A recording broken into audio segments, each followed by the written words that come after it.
বিসমিল্লাহির রহমানির রহিম। এখন আমরা গোলাপ ফুল আঁকবো। তো গোলাপ ফুল আঁকার ক্ষেত্রে অ্যাট ফার্স্টে আমরা এভাবে করে দিব। ওকে, মাঝখানের কলিটা, তারপরে এই, ঠিক আছে, তারপরে এটা এইভাবে,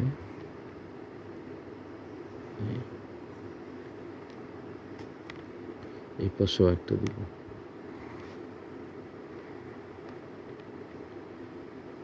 এখানে একটা দিব, এখানে একটা দিব,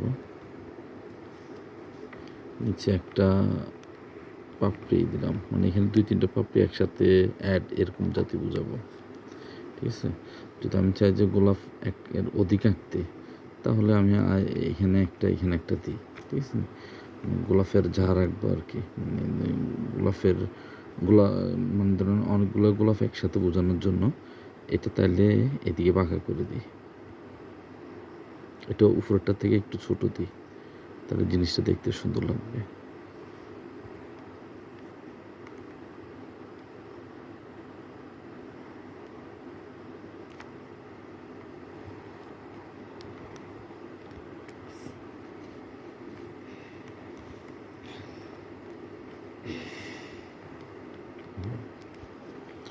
নিচে একটা দিই, এই পাশেও ঠিক একই রকম আরেকটা দিই।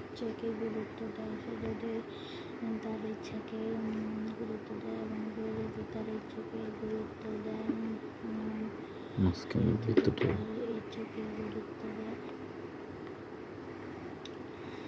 দেয়, ও সে অনুসারে কাজ করে, ও সে অনুসারে কাজ করে, ও সে অনুসারে কাজ করে, ও সে অনুসারে কাজ করে, ও সে অনুসারে কাজ করে, ও সে অনুসারে কাজ করে, ও সে অনুসারে কাজ করে, ও সে অনুসারে কাজ করে। সরি, এখানে ভিতরে গিয়েছে এটা। ওকে, তো এখন আমি এখান থেকে একটা বের করে দিলাম এভাবে।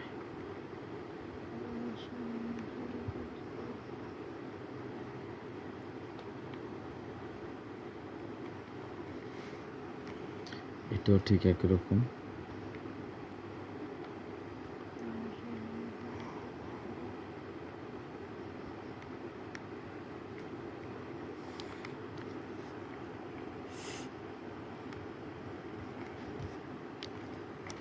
এটাও ঠিক একই রকম।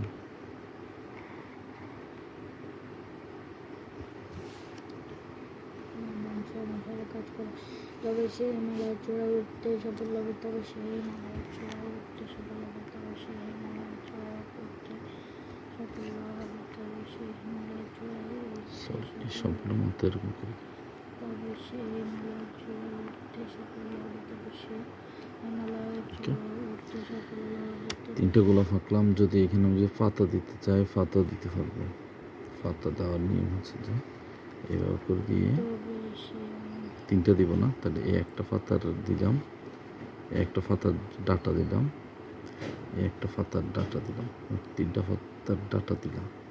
তারপর পাতাগুলো আঁকি। সাধারণত এই জাতীয় ছোট ছোট পাতা দিলে গোলাপ ফুলের সুন্দর দেখা যায়।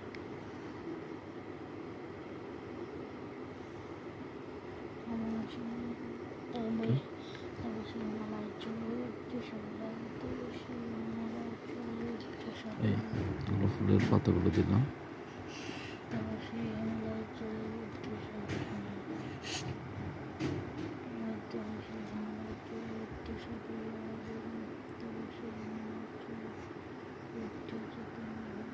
ওকে, গোলাপ ফুলের পাতা গোলাপ দিলাম। এখন আমি যদি বলি যে আমি একটা কলি দিব, কলিটা আমি এই বরাবর দিলে সুন্দর হবে।